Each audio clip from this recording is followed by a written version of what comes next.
Hey Collective, it's Alan. I'm coming to you with a video that will be accompanying a post I'm releasing this afternoon on LinkedIn, which centers around a really fascinating conversation that came from a blog post I released last week on LinkedIn on the topic of the multiverse as exhibited through the movie Everything Everywhere All at Once.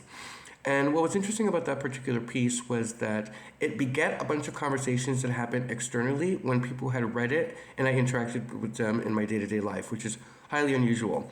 So I wanted to kind of center around the new post that was being released this afternoon that kind of explored what was said in the conversation from a philosophical and theological conversational standpoint and kind of share with you guys how it evolved even beyond just the post itself that was written, because there was a lot more to explore that we will cover here. But before I begin, let me just say, if you guys are noticing that something's off with my voice or my energy, or I look a little bloated or whatever, just know that I've been at death's door for the past 2 weeks, and I'm just beginning to feel a little bit better.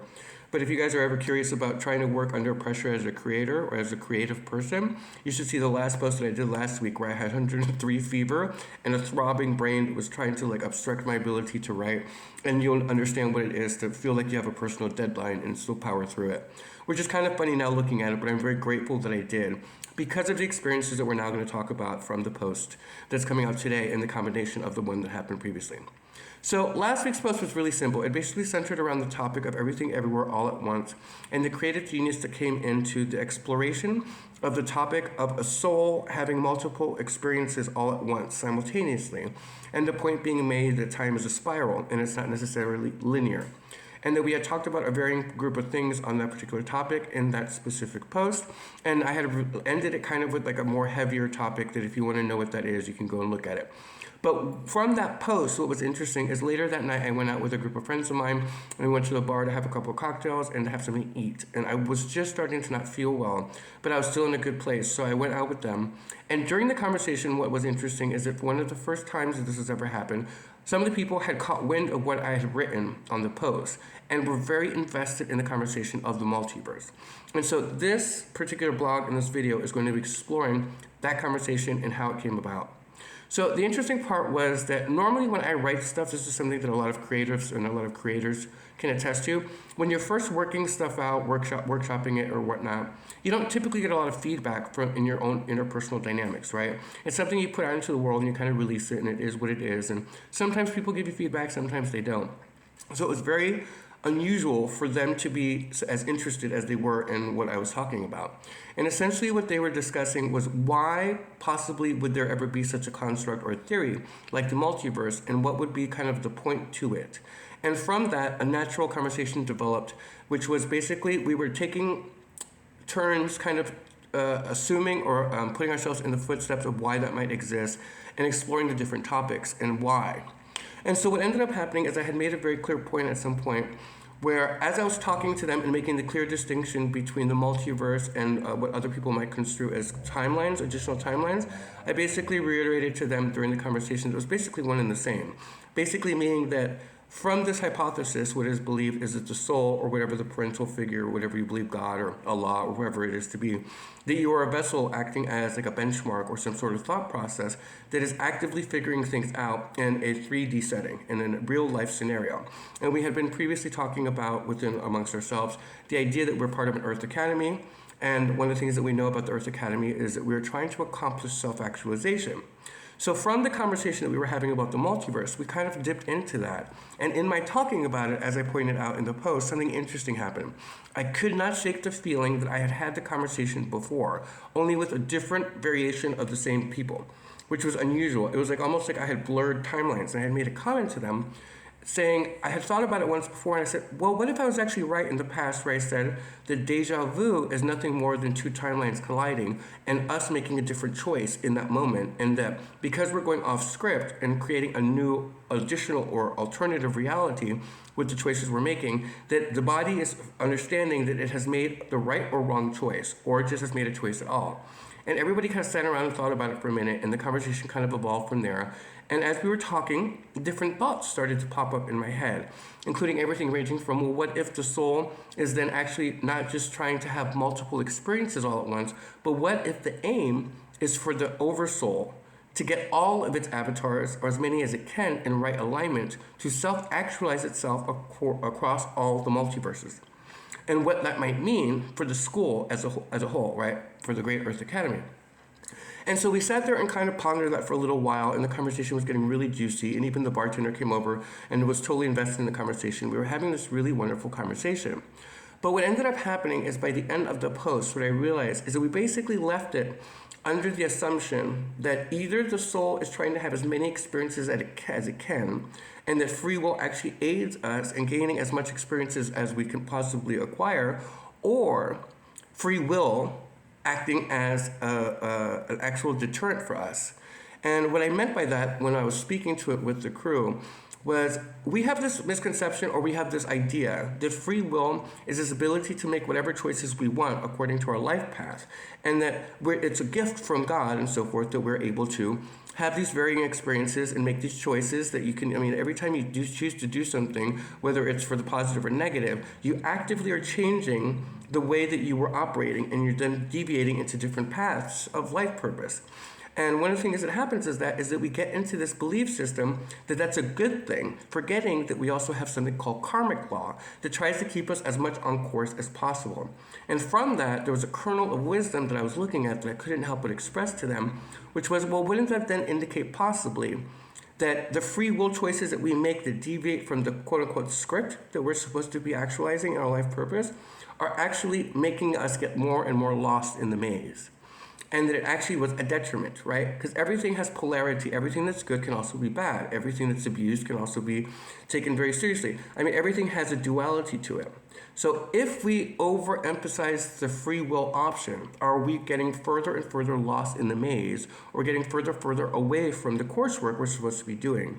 And from that came that natural question of what we discussed in the post, which is, what if the soul, what if your soul, what if my soul is trying to actualize itself by getting all of its avatars in alignment, meaning getting all of his ducks in a row, in order to gain his strength fully back, or her strength fully back, to be able to accomplish in every dimension, in every timeline, in every multiverse, the same outcome, so as to get itself in its full strength and get out to the finish line. And I thought that was a fascinating conversation. But you can only do so much in a 3,000 word count post. And what I was left with was a bigger question that I thought I'd bring onto the YouTube audience for those of you who are coming from LinkedIn and watching the video, which was, so then what would be the purpose of doing that? Because if we explore this as an analytical, philosophical, theological conversation, two glaring examples come out that you really have to then take a moment to pause and look at, which is, well, okay, so then you get all your avatars into right alignment, and you actualize yourself in each dimension, or as many as you can, and you get them across the finish line. But since they still continue to be an active part of the school, do they then become teachers, or do they then become, what is their purpose? And within that purpose, are they then trying to navigate towards the same souls that are part of the same department, meaning the same soul, oversoul, whoever that is that you most align with? Is he trying to get you back within your peers, in your soul tribes? Or is he trying to get you to work cross-departmentally? Meaning, is it possible that more of us who finish and get to the finish line and cross that and accomplish what we're supposed to be doing and are walking in our purpose, that we then are supposed to start working with other people from different departments and different oversouls to somehow accomplish an aim from a much broader and bigger perspective, going from Christ consciousness to God consciousness and being part of whatever the system is. And it begat this huge wave of questions and possibilities that I wanted to bring you all. So in the end, there were two possibilities that I was looking at. Either the oversoul, whatever you believe that to be, some of you believe it's part of an ashram, some of you believe it's the parent soul, some of you believe it's God or it's Jesus or whoever it is. If they're trying to self-actualize within you the love and compassion, humility, kindness, and empathy that is part of the divine plan, then what is your function once you remember that and remember who you are and step into right alignment? Because once you do that, you still have additional things that you need to accomplish while still on the earthly plane. You're still in the school. So what is your functionality? And I started to then try to really, really grasp where we were heading from that, because it would help me better understand what the possibilities were. And so I started to really look at the idea of the soul tribes and the soul family, which is this general concept, especially in the new wave or esoteric fields, like more of the occult-ish realm, where they were discussing the possibility that we then try to go towards our clans, our tribes, our soul families. And what it implied to me in that moment was, okay, but the soul family could mean within one department. So let's say that you identify, like I do, mainly with Gabriel, Archangel Gabriel, who is all about communication. and has a lot to do with prophets and so forth like that. So are we then, once self-actualized and knowing what the plan is in that moment, are we then looking for other like-minded people exactly like that within our own department that we will register as being familiar and part of our crew? Or are we being asked to then identify other departments who have also had avatars complete the process?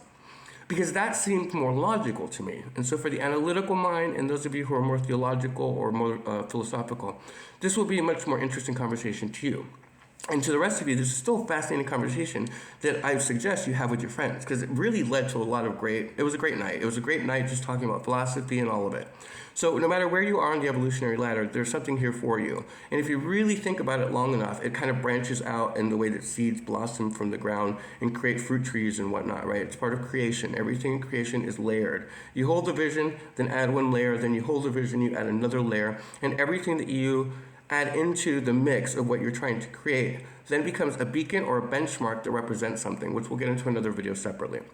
But in the process, what I was looking at was that basic core kernel of information, which was, am I then looking for a soul tribe that is working cross-denominationally or cross-departmentally, or am I looking for the same people within my own soul tribe that come from the same department? So for me, it's Gabriel. He works with communications. Am I, as a self-actualized expression of that, who's posing these questions and communicating it to the world, am I then looking for other aspects of the great Gabriel, and which is the great God, right? It's God himself, but there's like a benchmark there. And if he's a department head, am I looking for other expressions of that? The specialty is something having to do with communication, entertainment, or whatnot. But from that, I couldn't help but see that didn't really make sense to me from a philosophical standpoint, because it would be too many like-minded people with not enough variance to really get a lot of momentum going. But what if the point wasn't just your own department, but to identify other people with other specialties from other departments that were also working on different things that would be actualizing into the school, changing the collective's consciousness in a way that uplifts everyone. And that became very fascinating to me. So as I sat there thinking about the multiverse concept, I really was left understanding that it's basically whatever the best path is. It's like a multitude of different possibilities all working at once. And if that's the case, then maybe they're just trying to find the right allotment and the right alignment for whose timeline and whose life purpose and path is the most aligned with the parental soul. But if that's the truth, then what other timelines would then start coming intermingled with it? And what would be their aim? Because we have this concept in New Age, and especially in anything really spiritual or religious, where you, at some point when you accomplish what you're meant to do and you're walking in life and purpose, that you then attract your kingdom spouse or your twin flame or whoever it is that you believe in. I think they're called divine counterparts and so forth. Whatever the wording is, you bring them towards you, but we're told that it's an opposition, meaning that it's not going to be identical. So that then leans towards the conversation of, well, is it possible then that we're supposed to be working interdepartmentally? And so I started to think about something that made sense to me, because I'm a Catholic at heart. Even though I'm not dogmatic, I came from the Catholic Church as a child. So I started to equate it more like, okay, so am I supposed to be looking for someone who has like Michael's attributes or Raphael's attributes or Uriel's attributes? Like, is that where my attention is going? Because I'm trying to hone in the like-minded people who have a general understanding that I have like this and like you do, that is now trying to walk in their purpose in a group endeavor. Because if you really look at spirituality and the evolution of the soul, it's in self-actualization until it no longer can be self-actualized. It's basically looking at it going, yeah, but I can get all the power in the world, but if I'm not of service to the collective as a whole, then what's the purpose of me holding the power? What difference does a title mean if I don't put it in action? And so the question then begets, what is the action that we're trying to take as a peer group? Because for those of you who understand what I'm talking about, we're at a different level. We're experiencing, we're experiencing life as a we consciousness. We're not just experiencing it as an I am anymore, because the I am is all of us collectively. And so we're much more compassionate and empathetic, and we're trying to serve humanity as a whole. That's a bit of a leap and something reminiscent of the turquoise leadership. And that's where I got the answer that I'm going to pose to you. So in the end, I had been talking for a long time about the rise of the turquoise leadership. And I finally realized where this was all going in posing these questions, all because of the simple statement of the multiverse and why it would exist. And here's one of my assumptions that I will share with you now. If we are indeed part of a multiverse system that is actualizing itself across varying avatars. And that once self-actualized, then come into groupings where they're helping other self-actualized individuals, then could the aim then be to create an environment in humanity grounding the energy of the oversoul? Meaning that enough of us have worked through the egoish nature that is the lower vibrational part of us, where we understand we have a shadow, and now our shadow has come to serve us. Because I'll tell you something, every time my shadow flashes out and I'm a bitch, I get tickled by it. I look at it and I'm like, okay, well, I'm definitely not in alignment there. Let me look at it. And instead of feeling tower moments, I take responsibility and accountability. And then I go, oh, thank you for serving me, so let me adjust this behavior. And I don't have to rely on other people saying something to me about it. So in that moment, it is serving me.